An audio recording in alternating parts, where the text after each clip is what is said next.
और आप देख रहे हैं एलकेबी हिंदुस्तान। 2 दिन पहले सहारनपुर जनपद में एक हाई प्रोफाइल धरना हुआ जिसकी काफ़ी चर्चाएं हुई और सहारनपुर से लेकर लखनऊ तक ये मान लीजिए कि प्रशासन के हाथ पांव खुल गए। कैराना सांसद इकरा हसन थाना सदर बाजार में धरना देने पहुंची थी। आपको बता दें कि समाजवादी पार्टी के वरिष्ठ नेता और पूर्व मंत्री मांगेराम कश्यप जी हमारे साथ मौजूद हैं। शामली की घटना को लेकर डीआईजी से इकरा हसन और पूर्व मंत्री मांगेराम कश्यप जी परिवार के साथ मिलने पहुंचे थे। वहां पर क्या घटनाक्रम घटा जिसके बाद हाई प्रोफाइल धरना देने तक की नौबत आई और मांगेराम जी को जेल तक जाना पड़ा। इस पूरे घटना के पीछे क्या कारण मानते हैं, मांगेराम जी हमारे साथ मौजूद है। सबसे पहले तो मांगेराम जी आपका स्वागत है। आपका और आपके चैनल और आपके दर्शकों का बहुत बहुत धन्यवाद और बहुत बहुत आभार। हाई प्रोफाइल धरना सहारनपुर जनपद में हुआ जिसकी चर्चाएं सहारनपुर से लेकर लखनऊ तक और लखनऊ से दिल्ली तक की उसकी चर्चाएं हुई। नेशनल मीडिया में उस धरने को जगह मिली और मिली जानकारी के अनुसार कि आप भी डीआईजी साहब से मिलने पहुंचे थे। क्या पूरा मामला है? मैं तो पत्रकार महोदय आपके माध्यम से यही कहना चाहूँगा, मैं अपने समाज को, क्योंकि मेरा समाज समझता है कि हमारे लिए तो बहुत बड़ी घटना थी और हमारे लिए बहुत कुछ हाई ड्रामा कह लीजिए, हाई प्रोफाइल कह लीजिए, और वो धरना जिसमें समाजवादी पार्टी और तमाम नेता और माननीय सांसद इकरा हसन और माननीय राष्ट्रपति जी की नज़र उसमें रही। इससे बढ़िया हमारे समाज के लिए, क्योंकि 15-16 घटनाएं, 15-16 हत्याएं इन 2 महीने के अंदर इस पश्चिम उत्तर प्रदेश में सहारनपुर मंडल में कश्यप समाज के हत्या होने का काम हुआ। इसलिए हमारे लिए बहुत बड़ी चीज़ है और समाजवादी पार्टी हमारे लिए भगवान राम है, क्योंकि उन्होंने हमारे न्याय की लड़ाई को आगे बढ़ाने का काम हुआ।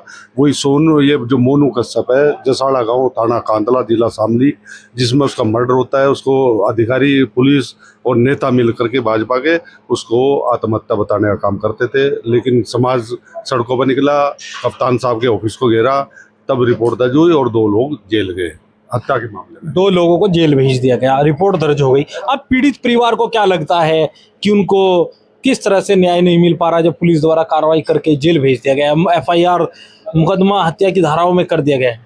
उसके बाद मामला परिस्थिति बदलती है, क्योंकि मजबूत लोग होते हैं, हत्यारों का साथ मिलता है, हत्यारों को जो पीड़ित है उसको कहीं न कहीं दबाने का काम किया जाता है, क्योंकि 4 लोग, जो महेंद्र कश्यप है बुजुर्ग आदमी है और 3 उनके और साथ है, जो जैसे मैं सहारनपुर का रहने वाला, शामली की घटना, मेरठ की घटना, मुजफ्फर, मैं सब जगह जाता हूँ, तो इसी तरह अगर मेरे पे मुकदमे कर दिए जाए मुझे बेबस होना पड़ेगा। वो गांव के लोग हैं, उस गांव की महिला से उन्होंने फर्जी मुकदमा, महिला छेड़खानी 374 का मुकदमा इसलिए करा कि उनको दबाया जा सके और ये पीड़ित परिवार रो पीट कर बैठ जाए और उनको भी निर्दोष साबित कर दें। यानी जो मृतक के परिवार के साथ इस पूरे प्रकरण में पैरवी कर रहे थे या मृतक के परिवार के साथ खड़े थे, उन पर पुलिस द्वारा कार्रवाई की गई। उन पर वहाँ की किसी महिला को आगे करके फर्जी छेड़खानी का और 374 का मुकदमा दर्ज करा दिया 4-5 दिन पहले, और निश्चित तौर से वो दबाव में, डर में सहमे हुए थे कि हमें भी शायद जेल जाना पड़ेगा। लेकिन जब हमें पूरी घटना पता लगी, क्योंकि मैं उस परिवार में, मोनू कश्यप के परिवार में गाँव में गया, और जब वो परिवार कैराना कोतवाली में था, मेरे पे फोन आया तो मैं कैराना कोतवाली में गया और हमने फैक्ट्स बताए। हम किसी को फंसाना नहीं चाहते, हम चाहते हैं जो बड़े बड़े मामले कोल्ड डिटेल से खुलते हैं, जो दूसरे संसाधन है उनसे खुलते हैं, पुलिस उनका उपयोग करे और दूध का दूध, पानी का पानी करे। जो दोषी है उसको जेल भेजे, जो दोषी नहीं है उसके लिए हम कुछ नहीं कहेंगे। एक सांत्वना मिले, परिवार को पता लगे कि ये कोल्ड डिटेल थी। इस तरह से परिवार का ये भी कहना है कि इसमें गाँव के अलावा भी कुछ लोग हैं, उसका तो पुलिस ही देख पाएगी। सीसीटीवी देख ले, होटल भी एक बताता, उसमें भी 3 दिन वो रुके हैं, 3 लोग थे। तो जब सारी चीज़ मैच हो जाए, हम किसी का आरोप नहीं, परिवार का जो कहना है वही डीआईजी साहब से हम गए थे कि जो 4 लोग जो पैरोकार हैं, इन पर जो महिला ने जो एफआईआर कराई, वहाँ के दबंग लोगों ने, वहाँ के भाजपा के इशारे पर वो फर्जी रिपोर्ट दर्ज हुई, पुलिस को भी पता है, उसको वापस लिया जा और इसकी तफ्तीश जो संसाधन पुलिस जो जिस तरीके से करती है, दूध का दूध, पानी का पानी, जो दोषी हो वो बच ना पावे और निर्दोष उसमें फंसना पावे। यानी परिवार को लगता है कि 2 से अधिक आरोपी हैं। हाँ, परिवार का ये मानना है कि 4-5 लोग इसमें है। और देखिए किस तरह से काटा गया, उसके कई हिस्सों में चोट के निशान है, उसका पैर काट करके अलग करके उसके बराबर में डाल दिया। अगर रेल से कटता तो कहीं ना कहीं अलग डलता, कटने का भी तरीका एकदम साफ होता हो, तो कहीं से काटा गया।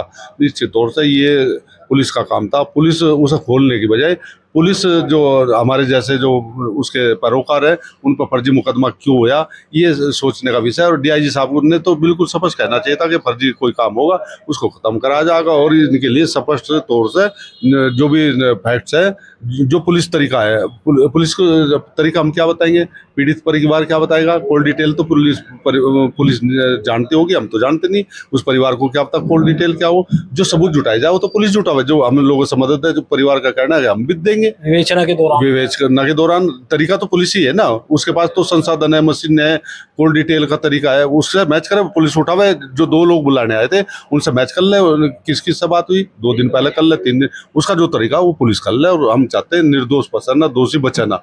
और निश्चित तौर से मैं कहना चाहता हूँ, भारतीय जनता पार्टी हिंदू बना करके कश्यप समाज का वोट लेने का काम करती है। 15-16 घटनाएं इन 2 महीनों में होने का काम हुआ। सोनू कश्यप की सबसे पहले निर्मम हत्या जिंदा जला करके, इससे बड़ी घटना नहीं हो सकती। बांग्लादेश में एक हिंदू को जला के मारते तो भारतीय जनता पार्टी, शिवसेना, बजरंग दल, ये हिंदुवादी संगठन, पूरी मीडिया उसको हिंदुओं की हत्या विदेश में हो रही है। अरे ये तो उत्तर प्रदेश में भारतीय जनता पार्टी सरकार है, रामराज के देश में बाबा मुख्यमंत्री हैं यहाँ, और राम स्थली है अयोध्या, इस देश के प्रदेश की धरती है, और यहाँ जो हिंदू है उसके मर्डर होंगे। तो ये सोचने का विषय है निश्चित तौर से, इसके खोलने का काम। क्योंकि अगर सोनू कश्यप को जिंदा जला के मारा तो उसके अगर बाबा के क्योंकि सब जाते थे, उनको गिरफ्तार कर लेते, उनके घर बुलडोजर चल जाता, शायद इतनी हत्याएं ना होती। उसके बाद बेचेलाल कश्यप मैनपुरी, उसके बाद एक आपका कन्नौज में, उसके बाद ये रोहित कश्यप बेट थाने का मोहम्मदपुर कंदेला, वो जिंदा जलाकर मारने का काम हुआ। उसके बाद ये रवि कश्यप धौली गांव में मुजफ्फरनगर में ठेकेदारी करता था बुलंदशहर में, उसको पीट का मारने का काम हुआ। और इस तरह का कहीं जिंदा जला कर मारे जा रहे कश्यप समाज के लड़के, कहीं गला घोट का मारे जा रहे, कहीं लाठी डंडे से मारे जा रहे, कहीं काट का हत्या हो रही। और उस माँ का यही कहना था, रो रही थी माँ कि मेरी सुन लो, और डीआईजी साहब धमका के बाहर करने का काम कर रहे थे। हम तो समाजवादी पार्टी और संघर्षशील नेता हैं। हम समाजवादी पार्टी माननीय अखिलेश यादव जी जिस तरह से हमारे समाज को लाइक करते हैं, जिस तरह से हमें छूट देते हैं, जिस तरह से हम दुखी परिवारों को, पीड़ित परिवारों की मदद करते हैं, माननीय राष्ट्रपति जी हमें देते हैं, हम लोग करते हैं। निश्चित तौर से मैं इसीलिए कहना चाहता हूँ, ये घटना, क्योंकि मैं भी जेल गया, मेरे साथ 5 सामाजिक संगठन के लोग भी जेल गए, क्योंकि हम हिंदू नहीं थे क्या। आप लोगों की गिरफ्तारी पर कैराना के सांसद इकरा हसन थाना सदर बाजार में धरने पर बैठे। मैं वही कहना चाहता हूँ, अगर हम मामला लेकर के गए, हम हिंदू होने के नाते, हिंदू के मर्डर के लिए अपने समाज के नाते 5 लोग मेरे समाज के सामाजिक संगठन में, मैं हिंदू नहीं था क्या, मुझे क्यों जेल भेजा जा रहा? अगर मैं मांग उठा रहा हूँ, अगर मैं तो धन्यवाद करता हूँ माननीय सांसद इकरा हसन जी का, अगर वो ना होती तो हमें तो लंबा लपेट देते। आप बताइए हम कौन से हिंदू हैं? अगर समाजवादी पार्टी माननीय अखिलेश यादव जी ने उस पर संज्ञान लिया, ट्वीट किया और तुरंत सोशल मीडिया पर डाला, उस परिवार को बुला करके आर्थिक मदद 2 लाख की, अगर ये समाजवादी पार्टी ना होती, हम कौन से हिंदू थे? मेरा समाज हिंदू करके वोट देता था, उनके मर्डर हो रहे थे। अगर मैं पैरोकारी करता हूँ, मेरे सामाजिक संगठन के लोग उसके पैरोकारी करते हैं कि दोषी जेल जाने चाहिए, तो हमें जेल ठूसने का काम करते हैं। ये कौन सा रामराज है? ये कौन सा हिंदू की बात करते हैं? क्या हिंदू कोई अलग तरह के है क्या हम, या हमें सर्टिफिकेट लेना पड़ेगा? हम सर्टिफिकेट लेने वाले नहीं है।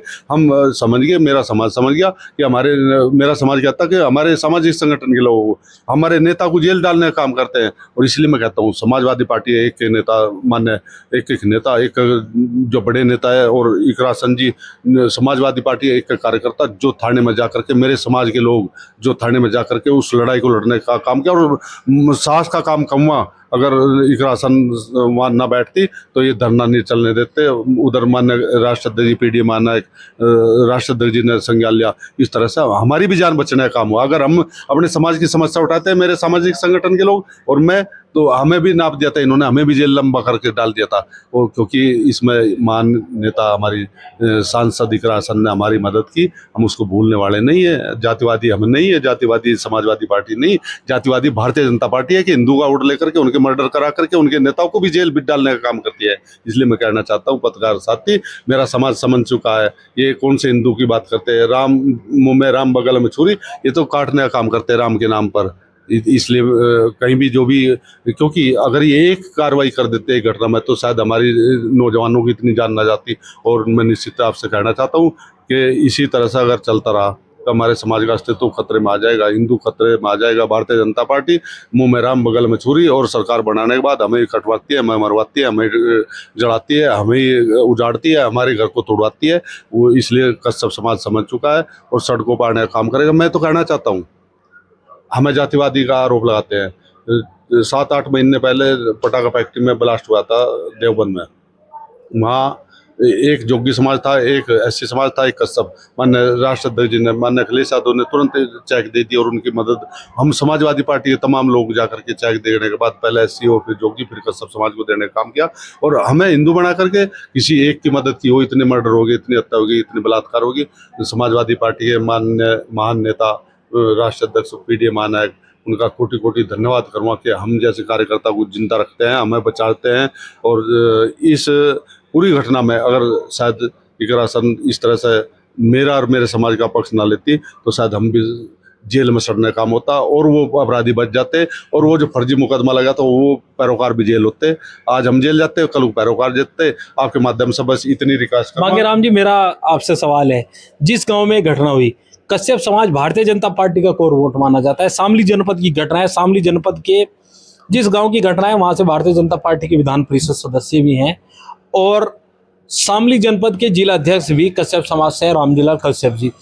तो क्या रामजीलाल कश्यप जी हो या भारतीय जनता पार्टी के विधान परिषद के सदस्य चौधरी वीरेंद्र सिंह जी हो, जो बड़े नेता हैं, क्या वो न्याय नहीं दिला पाए जो मांगेराम कश्यप जी, इकरा हसन और अन्य सामाजिक संगठनों के लोगों को आवाज उठाई? बिल्कुल सही कहा। हमने जब मैं खुद गांव में गया था तो मेरे परिवार के, ये मेरे परिवार है जिनका लड़का काट काट करके मारा गया, जिस माँ का बेटा, जिस पत्नी का पति काट काट के मारा, और जो 2 बच्चे हैं छोटे छोटे उनके बाप को काट कर मारा गया हो, उनका परिवार का विश्वास फिर वही था कि हम मान्य मंत्री से मिल रहे, MLC साहब से मिल रहे, शायद न्याय हो जाए। लेकिन ये भी घटना उनके पास गई थी कि उस महिला का आप देख लीजिए, उन्होंने कहा था हमारे गांव का मामला निमट जाएगा, लेकिन उनके आश्वासन के बाद भी फर्जी मुकदमा कायम हुआ। हमारे जो पैरोकार है, इस मोनू कश्यप के जो पैरोकार है, उन पर भी फर्जी मुकदमे। कहीं ना कहीं आप देखने का काम करना, ऐसे जिला अध्यक्ष हम क्या करें, ऐसे MLC का हम क्या करें जो हमारे समाज, क्योंकि MLC किरणपाल वो हमारे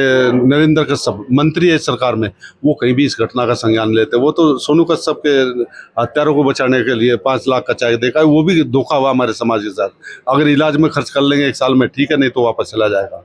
इस तरह से धोखा हमारे समाज के साथ हमारे नेता करने का काम करते हैं। और मैं तो स्पष्ट हूँ, मुझे कोई लोभ लालच नहीं है। मेरे खून का एक एक कतरा समाज के काम आ जाए, मुझे 1 बार नहीं 100 बार जेल चला जाऊँ, लेकिन अपने समाज का अपमान, हत्या, बलात्कार जहाँ तक मेरे से हो सकता है, क्योंकि मेरी पार्टी मेरे साथ है, इकरा हसन मेरे साथ है, यहाँ के तमाम नेता, विधायक, MP फजलुर रहमान साहब, माविया अली जी और आपका तमाम नेता मेरे साथ खड़े हुए। और मैं जेल में था, मेरी लड़ाई मेरे नेताओं ने, मेरी समाजवादी पार्टी ने लड़ने का काम किया। मैं इस एहसान को नहीं भूलूंगा और मैं उस समाज के लिए एक कतरा बढ़ने का काम करूँगा, उस समाज के लिए लास्ट तक भी लड़ाई लड़ने का काम करूँगा, 1 बार नहीं 100 बार। भाजपा के लोग कह रहे हैं कि 2027 का विधानसभा चुनाव आ रहा है, जातियों में बांटने के लिए सपा के नेता इस तरह के काम कर रहे हैं। मैं तो अब भी कहता हूँ, ये घटना हुई थी रोहित कश्यप को जिंदा जला गया मोहम्मदपुर कंदिला थाना आपका भेंट, एक छापुर नकुड़ विधानसभा में एक कश्यप का एक्सीडेंट में मरा, एक देहात विधानसभा में जो चखरेटी है वहाँ का कश्यप समाज का नौजवान, छोटे छोटे बच्चे, गरीब आदमी, बैठने की जगह नहीं, उसका एक्सीडेंट में देहांत हो गया। एक SC समाज का BLO जो था उसका ये 4 घटनाएं मेरे पास चेक रखे। उन 12 तारीख में प्रतिनिधिमंडल जाना था। ये भारतीय जनता पार्टी, बताइए, इसमें SC भी है, कश्यप भी है, उनकी मदद करने के लिए। ये हिंदू नहीं है कि SC और कश्यप। उस चेक के लिए मैं घर में हाउस अरेस्ट था, वो चेक नहीं बटे मेरे पास रखे, मैं आपको दिखा भी सकता हूँ। और उससे पहले जब देवबंद में पटाखा फैक्ट्री में एक SC, एक जोगी, एक कश्यप, क्योंकि तीनों गरीब समाज से, वंचित समाज से, पिछड़े हैं, उसमें क्यों नहीं आज तक मदद करी? मैं भाजपा को कहता हूँ, जितनी घटना दिल खोल कर मदद कर दिए, 50-50 लाख दे दीजिए, नौकरी भी दे दीजिए। आप तो देना भी नहीं चाहते और हम दे रहे तो हमें जातिवादी कहेंगे। अब मेरा अंतिम सवाल आपसे है, आपने कहा कि नरेंद्र कश्यप जी ने मदद कराई, जिस जनपद में घटना हुई वहां पर आपकी पार्टी के भी MLC हैं, किरणपाल कश्यप जी, आपके समाज से ही आते हैं, वो क्यों इस पूरी फिल्म से गायब? नहीं, मैं ये कह रहा, नरेंद्र कश्यप जी ने मदद नहीं कराई और काट दिया मेरे समाज को। वो 5 लाख का जो चेक दिया, एक तो गिरफ्तारी होनी थी सड़क पे, जो समाज था, मैं भी हाउस अरेस्ट था, यहाँ भी धरने प्रदर्शन सहारनपुर में हुए, हम सब तो घर बैठ गए कि गिरफ्तारी हो जाएगी, 5 लाख का चेक ले लो। वो चेक भी फर्जी है, वो चेक मात्र इलाज का है, अगर इलाज होगा तो पैसा कट जाएगा, नहीं तो वो वापस चला जाएगा। ये तो नरेंद्र कश्यप जी ने हमारे समाज को काटने का काम किया। जितनी घटना हो रही 10-10, 20-20, 50-50 लाख दिलवा देना, मेरे नेता आज सरकार में नहीं है, 1-1 लाख की तुरंत मदद कर देते हैं। ये मिसाल है, हम जातिवादी नहीं है। अगर किरणपाल कश्यप जी, किरणपाल जी हमारे बड़े नेता और एमएलसी है, और वो उन पे विधान परिषद की वो चेयरमैन भी है, उन्हें कई जिलों में भी जाना रहता है, वो वहाँ परिवार को भी मिले। और मैं हूँ तो मैं छोटा भाई हूँ, बड़े भाई है, हम सब एक है, हम तो मिलकर मदद करने का काम करते हैं। मेरी समाजवादी पार्टी मदद करती है। वो मिसाल देना भाजपा, क्या हम हिंदू नहीं है? मुझे क्यों जेल डलवा रहे? मेरे साथी जो सुभाष पा, जो राजभर की पार्टी के प्रदेश उपाध्यक्ष है शिषपाल जी, उसे भी जेल डाल रहे, वो तो सत्ता पक्षी है। मैं हिंदू हूँ, मेरे साथ वो 4 और हिंदू हैं, हम हिंदू नहीं है क्या? हमें क्यों जेल डाल रहे? हम यही तो मांग कर रहे हैं कि फर्जी मुकदमा वापस हो, जो दोषी हो उनको जेल डाल ले, जो हत्यार है। अगर हम सही मांग करें, और हमारे पास तो 2 PSC गाड़ी, 5 थानों की पुलिस, अगर इतने इसमें से आधी तिहाई भी लगा देते, केस खोल देते। इतना कैराना सांसद पर भी जातिवाद में बांटने के आरोप लग रहे हैं। मैं कैराना सांसद को आपके चैनल के माध्यम से बधाई देना चाहता हूं कि हम हिंदुओं की रक्षा, जो आज हम जेल चले जाते, शायद पता नहीं कितने मुकदमे लग जाते, जैसे मुस्लिम भाइयों पर मुकदमे लगते हैं, इकरा हसन की वजह से। जो हमारी बेटी है, जो सांसद है, जो सबको साथ लेकर चलती है, हिंदुओं की तैसी है, मुस्लिम वो है, लेकिन हम हिंदू, हम अगर बचे हैं तो माननीय राष्ट्राध्यक्ष माननीय अखिलेश यादव जी और इकरा हसन की देन है कि रात को भी धरने पर बैठ गई। किसी को औकात नहीं धरना देते, लेकिन इकरा हसन यहाँ डट करके हमारा साथ दिया। हम हिंदू हैं, हमें जेल भाजपा के लोग डलवा रहे थे, भाजपा ने तो हमें जेल भिजवा दिया। हमें कितने केस डलते आप उम्मीद करना, मैं आपके चैनल के माध्यम से कहना चाहता हूँ, हमें बचा तो इकरा हसन ने बचा, माननीय अखिलेश यादव जी ने बचाया। तो पूर्व मंत्री मांगेराम कश्यप जी हमारे साथ मौजूद थे, जिनसे हमने जो परसों घटना हुई थी, धरना प्रदर्शन, हाई प्रोफाइल धरना सहारनपुर जनपद के थाना सदर बाजार में दिया गया मांगेराम कश्यप जी की गिरफ्तारी के बाद, उस पर चर्चा की। इस वीडियो में बस इतना ही। आगे के अपडेट के लिए बने रहिए एलके हिंदुस्तान के साथ। जय हिंद।